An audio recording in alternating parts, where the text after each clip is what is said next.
Good morning.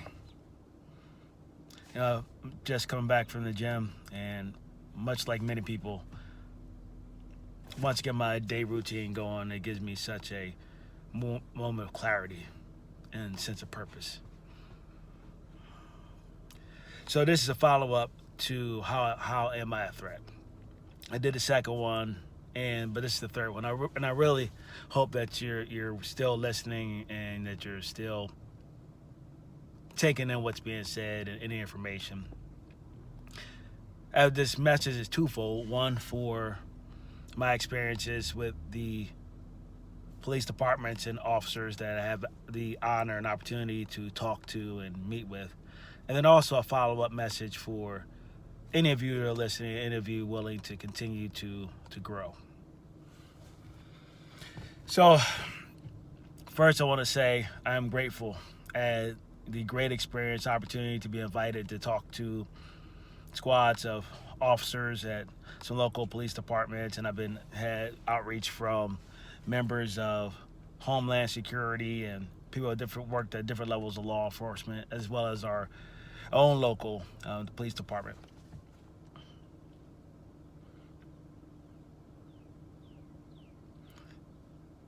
I'm honored by those conversations because it takes a sense of bravery. I'm honored by the fact that these are good men, women, people who still understand their calling. And we had very candid conversations. The people I spoke to are very frustrated as well. The fact that they were willing to stay in the moment and to argue, to have conversation, to sit in the discomfort means something. It means that there's a willingness to be vulnerable and look for that next step. And what we're asking for is bites of bravery.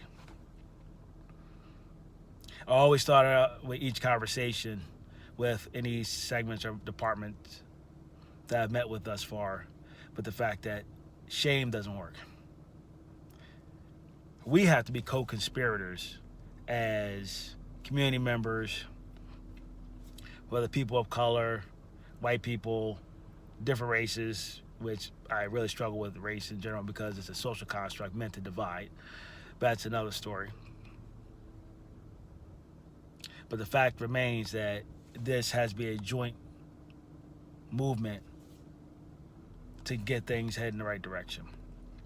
So part of the conversation that we had was still how do we deal with blind loyalty or negative loyalty that may exist when an officer who no longer meets their calling, the individual officer that no longer meets their calling.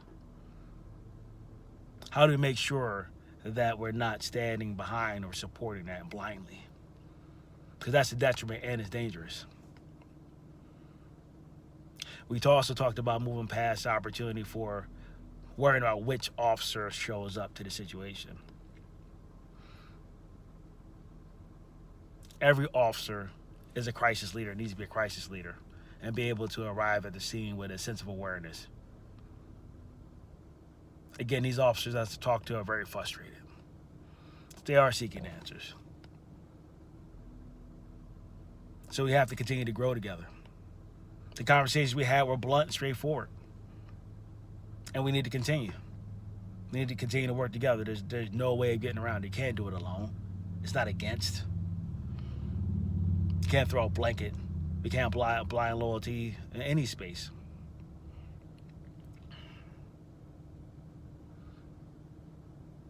We also talked about as officers, because then again, their job is a dangerous job, and they have a right to go home safe as well. There's fear on both sides. There's fear on all sides. There's fear, and it's not sides. It's just human nature as well. But the evidence points to that enough is enough, and we had to continue to move forward.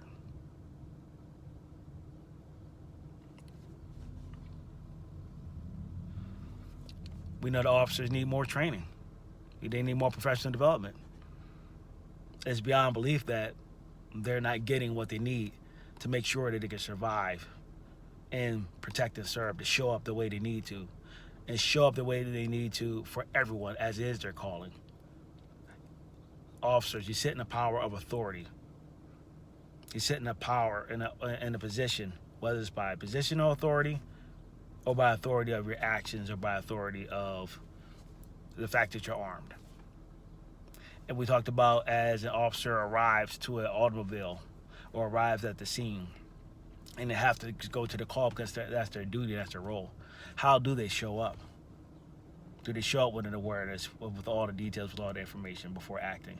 Are they building relationships, being able to understand that the individual, especially people of color, may have gone through numerous microaggressions throughout the day, stops and just the historical context of their experiences, the financial loss, the financial fears that are in play, the mental state that's in play, the anxiety, the beatdown. So having that awareness, understanding, and listening. And again, some of the things that have occurred, please be aware that some of the issues that have occurred after the fact that the officer realized that they're not a threat. Then there's the support decisions being made. And every officer I spoke to had an agreement and understanding that, hey, there are things that should never happen. But the shoulds doesn't help anymore. Shoulda, coulda, woulda doesn't help. Actionable steps. We also talked about the fact that people of color aren't around when these situations are occurring in terms of the conversations among white people, people who are in their comfortable situations. And also, I use the analogy of the black barbershop. Not that I go to barbershop as much anymore, but I go for my son. But even in those conversations, we all have a responsibility that if we have our values first and they're strong values, no matter where we are, we're not going to allow someone to continue to use derogatory remarks in front of us. We're not going to allow someone to be demeaned or diminished by someone else. We're going to be better humans and stand in the gap when people of color even or maybe not be around. That's what we need as co-conspirators.